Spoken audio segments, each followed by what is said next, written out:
What happened to Tito Ortiz?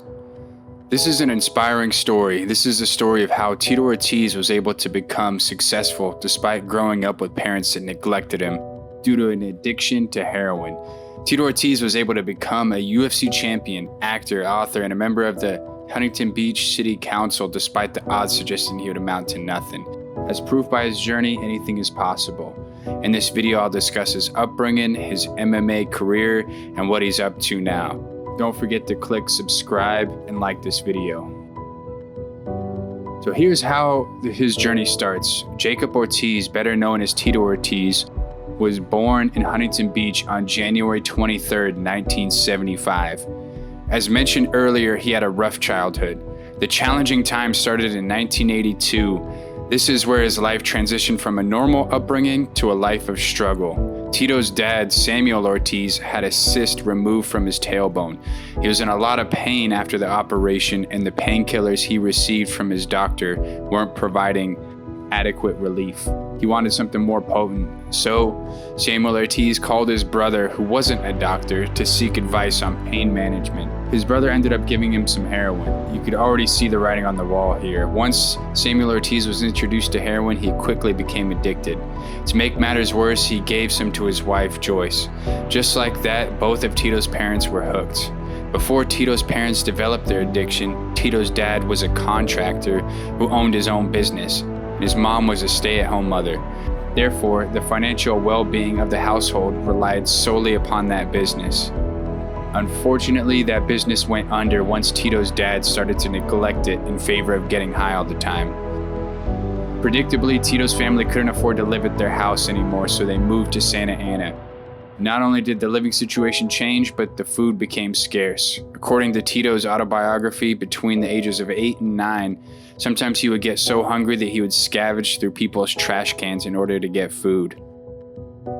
Even though Tito and his parents moved to Santa Ana, that didn't really solve any problems besides moving out of a house they couldn't afford.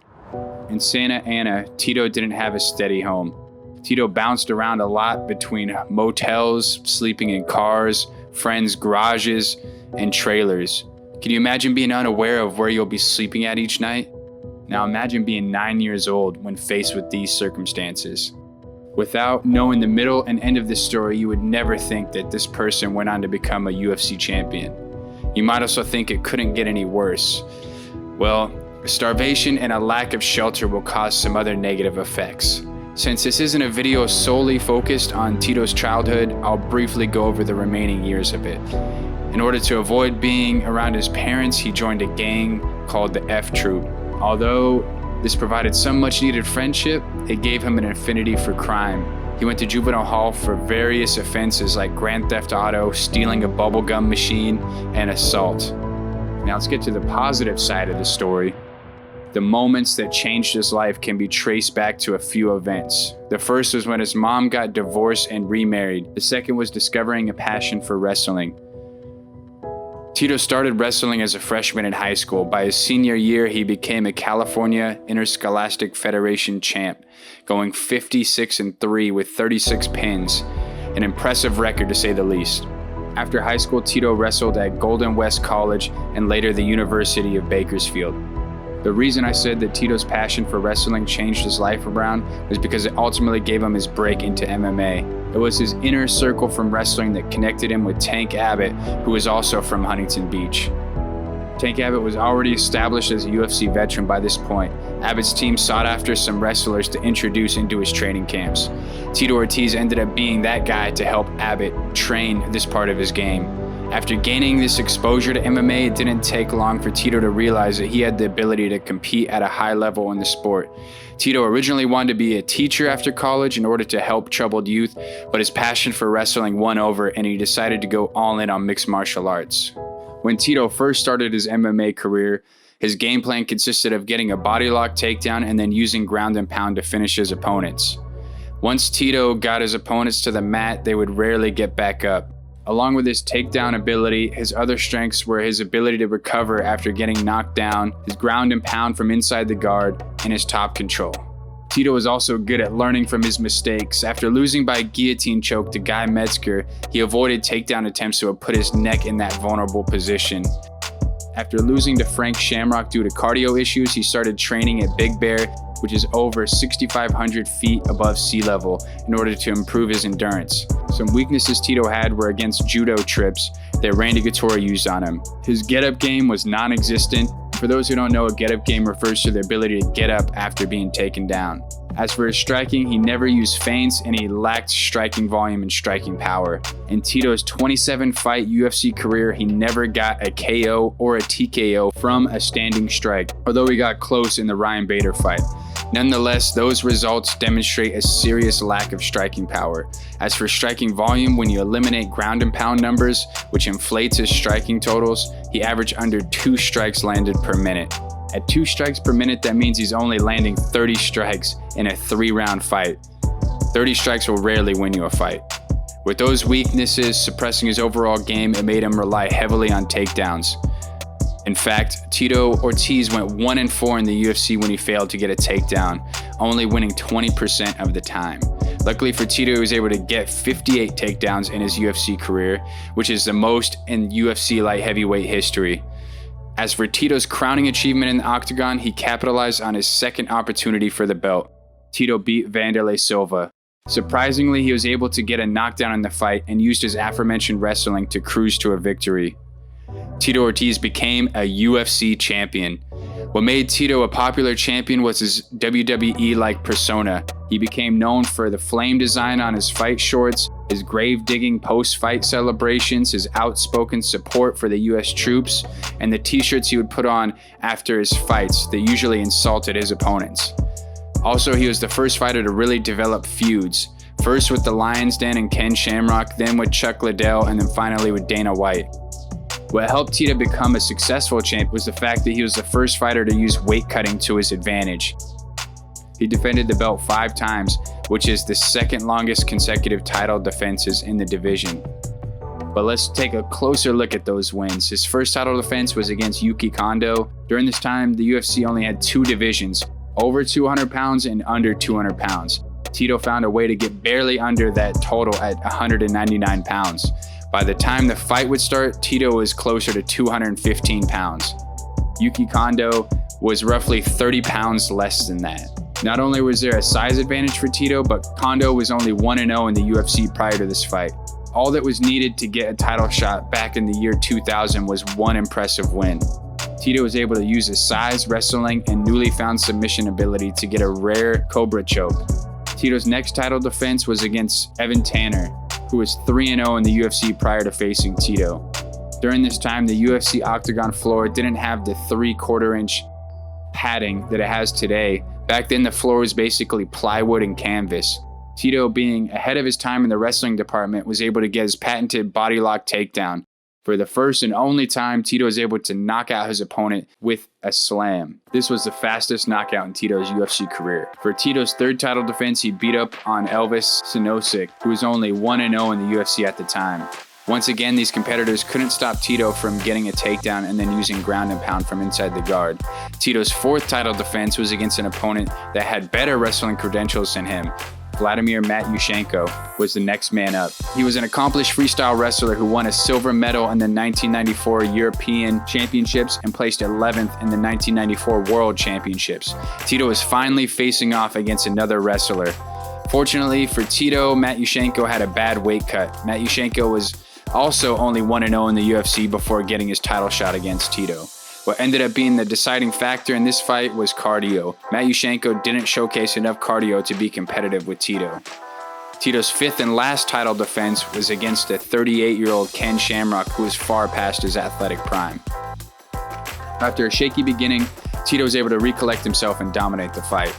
To recap Tito's 5 title defenses, he fought 3 people who each only had 1 prior UFC fight and a 38-year-old. But to be fair, Tito fought who the UFC put in front of him, and he dominated as a champion for over 3 years. In fact, in Tito's first 10 UFC fights, he didn't get taken down once, but that soon changed when he faced off against Randy Couture. Tito had faced adversity throughout his entire childhood, but besides recovering from a few knockdowns, he hadn't faced much adversity in the octagon. Coming into the Randy Couture fight, Tito had a bulging disc between his L4 and L5, but that didn't stop him from trying to go for a 6th straight title defense against Randy Couture. Tito Ortiz got thoroughly dominated and even spanked. Randy Couture used multiple judo trips and other wrestling techniques to outclass Tito in a one-sided decision. It was back to the drawing board for Tito. But he didn't have much time to effectively use that proverbial drawing board, because 7 months later he would finally battle his longtime friend and training partner, Chuck Liddell. This was a highly anticipated fight, and just as Chuck predicted, he knocked out Tito. Tito wasn't able to offensively wrestle against Chuck's legendary sprawl, and Tito didn't have the kickboxing credentials to stand and trade. It was a lose-lose situation for Tito. Now fast forward to 2006, Tito was newly divorced and was promoting his upcoming rematch with an even older Ken Shamrock. As a side note, these last 2 Shamrock fights were so uncompetitive that they shouldn't have even been sanctioned. To speculate, I believe Shamrock saw a 40-plus-year-old Couture beat Ortiz and thought, if he can do it, then it's possible for me to do the same. But not all 40-year-olds are created equal. Nonetheless, the story here is that Tito was at the Hard Rock Hotel doing his promotional duties and walked past Jenna Jameson. They made strong and charismatic eye contact with each other. Sometime later, Jenna Jameson sent Tito a friend request on MySpace. According to Tito in his autobiography, he was really nervous in his initial social interactions with the porn star. After his win against Shamrock, Tito invited Jameson to a nightclub for his post-fight celebration.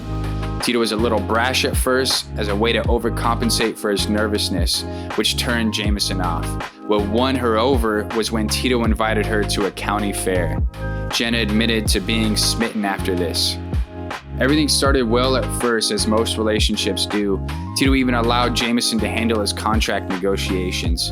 Jenna Jameson retired from pornography and they had a monogamous relationship. They were both wealthy and young. 2 years into the relationship, Jameson was pregnant with twins. It was at this time that Jameson started to get pregnancy-induced migraines that were debilitating. Tito told the San Diego Tribune that Jameson was taking morphine during her pregnancy. Jameson denied this claim, but she gave birth to twins 7 weeks prematurely. Tito Ortiz's relationship with Jenna Jameson fell apart due to Jameson's alleged Oxycontin addiction. On Vlad TV, Ortiz said that Jameson spent $8 million on drugs in a 4-year period. This devastated Tito. He saw his family become destitute when his father became addicted to heroin, and now he was seeing Jameson become addicted herself. He wanted to do everything in his power to prevent this from happening to his children. In 2010, Tito faced domestic violence charges for allegedly pushing Jameson into a bathtub. Jameson allegedly suffered torn ligaments in her shoulder from the altercation. Tito recounted that he was trying to pack his things and leave for good, but Jameson, who was high on drugs at the time, kept grabbing him and begging him to stay. Tito denied the allegations that he shoved her. Even with all this drama for years, Tito tried to salvage this relationship. The stress it caused affected his performances in the octagon. Tito couldn't focus on training without worrying about how the twins were doing at home with Jameson and the nanny. During this stretch, Tito went 1-6 in the UFC. The one fight he won was against Ryan Bader. Tito was on his last leg with the UFC. Dana confirmed that if Tito were to lose to Bader, he would have gotten cut from the UFC. For his matchup against Bader, Tito changed his training camp. He decided to work with Jason Perillo at the RBCA training center. Although Tito was able to win after this camp switch, his personal issues still weighed on him. According to Jason Perillo in the San Diego Tribune, the level of competition Tito used to be able to compete at, it was mental, all confidence. When you're in a toxic relationship, if you are text message fighting with somebody 8 hours a day, it affects your confidence in all areas of your life. The confidence affects the fighting. Perillo pulled no punches to get his fighter's head back in the game, telling him, "Tito, you have got to take your soul out of that girl's purse. She's got your soul. You do not have it anymore." Shortly after Tito Ortiz's UFC career ended in 2012, he and Jenna Jameson separated. Overall, Tito still went 15-12 in the UFC. He's a member of the UFC Hall of Fame, which made him the 9th inductee of the prestigious title. His neck, back, and knee surgeries, combined with the toxic relationship with Jenna Jameson, greatly affected the back half of his career. But he did have a career resurgence in Bellator, going 3-1 after his UFC tenure. Bellator also paid him quite handsomely at $300,000 per fight. That's not a bad way to depart from the UFC. A year after separating from Jenna Jameson, almost by chance, Ortiz began dating Amber Nicole Miller, a former UFC Octagon girl whom he had met early in his career and stayed friends with since. They started talking while he was in Las Vegas one day, and for the first time in a while, he felt like he had found someone who understood him. The two of them are still dating today. So what is Tito up to now? He is still contracted for 2 more fights with Combates Global MMA promotion, although he hasn't fought since December of 2019. He still has his Punishment Athletics MMA equipment and apparel business. He also started a political career as a city council member of Huntington Beach. Tito Ortiz was elected to Huntington Beach City Council in November of 2020 with the most votes in city history with close to 35,000 votes, according to NBC Los Angeles. With that being said, Ortiz's local political career has been plagued by controversies. According to Huntington Beach Mayor Kim Carr, Mr. Ortiz has failed to perform at a level expected for this position and has demonstrated little commitment to serving in the role with honor and dignity. In November of 2020, Ortiz was so adamant about not wearing a mandatory mask at a city council meeting held in a library that Carr barred him from the building. Sadly, Tito has also filed for unemployment in February of 2021, even though he still holds a position on the city council. According to the OC Register, on the portion of the unemployment application that asked for a reason for separation, Ortiz listed still working part-time or on-call related to the coronavirus. What was surprising to me is that part-time city council members only get $779 every 2 weeks, according to Huntington Beach City Manager Oliver Chai. $779 every 2 weeks. And whatever income he makes from Cameo and his clothing line might not be enough to support his lifestyle in retirement. Who knows, but this unemployment application is a bad sign to the state of Tito's current finances. To date, he has made over $5.5 million in his fighting career. He's also made an undisclosed amount in the 11 movies listed on IMDb that he has had acting roles in. He owns a $4 million house in Huntington Harbor. It would be a shame to see any of that wealth dissolve away. Luckily for him, he does have that $4 million asset, his house, which is a lot more than most people. Seemingly, he is in the best relationship he has ever been in with Amber Nicole Miller, and he is slated to play Ringo in a Western film that is currently in pre-production and is expected to be released in 2022. So there are some good signs. And that concludes this video of what happened to Tito Ortiz.